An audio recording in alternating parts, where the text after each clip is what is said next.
कल्पना करा, तुम्ही आयुष्यभर पै पै वाचून एखादा फ्लॅट घेता. त्या फ्लॅटचं बाजार मूल्य किंवा करार मूल्य यापेक्षा जे जास्त असेल त्यावर सरकारकडून स्टॅम्प ड्युटी आकारली जाते. मुळात सर्वसामान्य माणसाला फ्लॅट किंवा घर घेणं हे देखील एक प्रकारचं स्वप्नच असतं.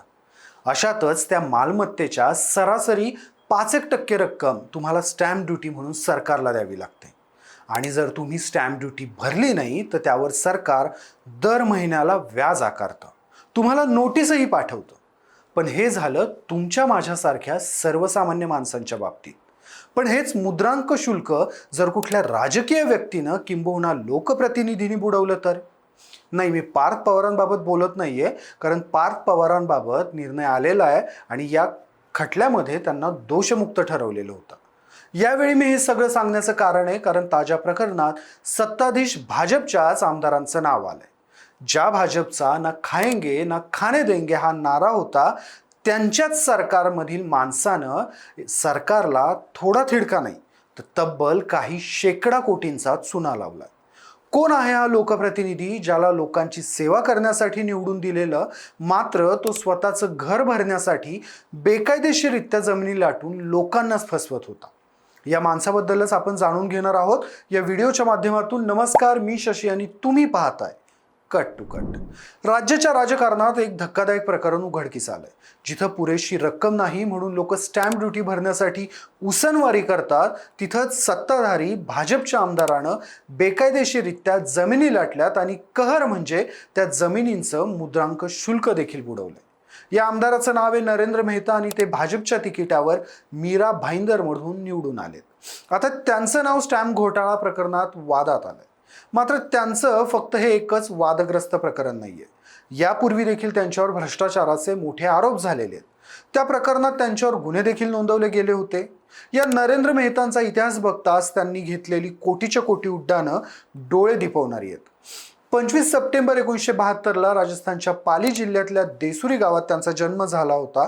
1977 मध्ये त्यांचे वडील श्री लालचंदजी आपल्या कुटुंबासमवेत भाईंदरला आले. भाईंदर पूर्वमधील बलरामपल्ली रोड म्हणजेच BP रोडवर ते राहत होते. अवघे 7 वर्षांचे असताना त्यांच्या वडिलांचं निधन झालं. नरेंद्र मेहता यांचं बालपण मोठं संघर्षमय होतं. त्यांच्या आईनंच दोन्ही जबाबदाऱ्या सांभाळत नरेंद्र मेहता आणि त्यांच्या भावंडांना वाढवलं. पुढे ते राजकारणात आले, मीरा भाईंदरचे महापौर झाले. त्यानंतर भाजपकडून आमदारकीला देखील उभे राहिले. 2019 मध्ये मूळ भाजपच्याच पण मेहतांना उमेदवारी दिल्यानं नाराज झालेल्या गीता जैन यांनी अपक्ष म्हणून लढत नरेंद्र मेहता यांचा पराभव केला होता. त्यानंतरच्या विधानसभेत मात्र पुन्हा एकदा गीता जैन यांना डावलून नरेंद्र मेहता यांना भाजपकडून तिकीट दिलं गेलं आणि ज्यात ते विजयी झाले. ही झाली नरेंद्र मेहता यांची कौटुंबिक आणि राजकीय पार्श्वभूमी. बालपण संघर्षात गेल्यावरही या माणसानं राजकारणात तर जम बसवलाच, सोबत अफाट माया देखील जमवली. नरेंद्र मेहता हे 7-Eleven कंपनीचे मालक आहेत.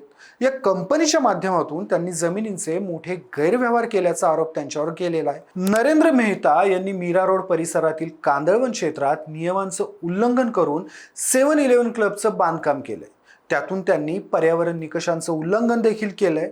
यामुळे त्यांच्या विरोधात 2019 मध्ये एक जनहित याचिका दाखल झाली होती. तत्कालीन मुख्यमंत्री देवेंद्र फडणवीस यांनी तिथं महामार्ग नसताना महामार्गाचा संदर्भ देत अतिरिक्त चटई क्षेत्र मंजूर केलं म्हणून मुख्यमंत्री कार्यालयाला देखील या खटल्यामध्ये प्रतिवादी करण्यात आलं होतं. 2022 मध्ये आपल्या पदाचा गैरवापर करून जानेवारी 2006 ते ऑगस्ट 2015 या कालावधीत स्वतःच्या आणि आपल्या पत्नीच्या नावावर 14.79 कोटी रुपयांची मालमत्ता मिळवल्याच्या प्रकरणामध्ये 2022 मध्ये त्यांच्यावर कोर्टात केस देखील चालली होती.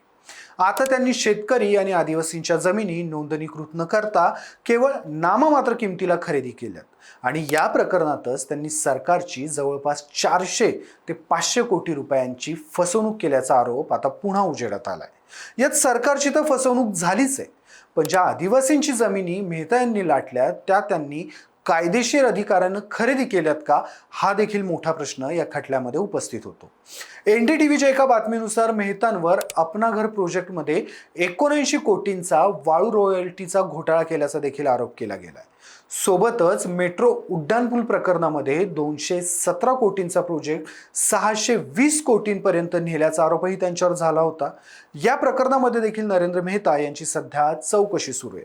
या सगळ्या प्रकरणांच्या चर्चा आता सुरू झाल्यात, कारण काँग्रेसचे प्रदेशाध्यक्ष नाना पटोले यांनी महसूल विभागाचं 20 जून 2025 रोजीचं एक पत्र आता सार्वजनिक केलंय आणि एक खळबळजनक दावा केलाय.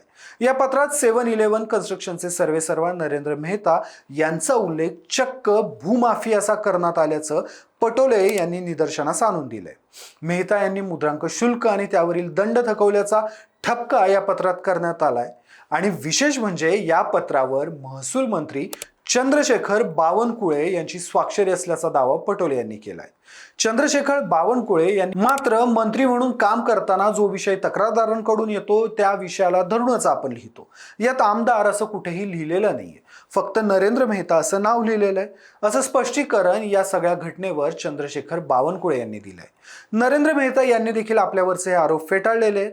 आता या सगळ्या गदारोळामध्ये मीरा भाईंदर महापालिका निवडणुकीच्या दरम्यान प्रताप सरनाईक यांनी नरेंद्र मेहता यांच्यावर केलेले आरोप पुन्हा एकदा चर्चेत आलेत. सरनाईक म्हणाले होते, मेहता यांच्यावर अनेक गुन्हे आहेत.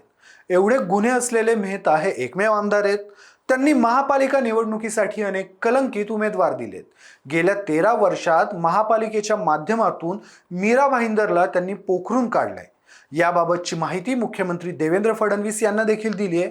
त्यांनी देखील मेहता यांना समज दिली आहे. मात्र त्यानंतरही मेहता यांच्यामध्ये कोणताच फरक पडलेला नाही.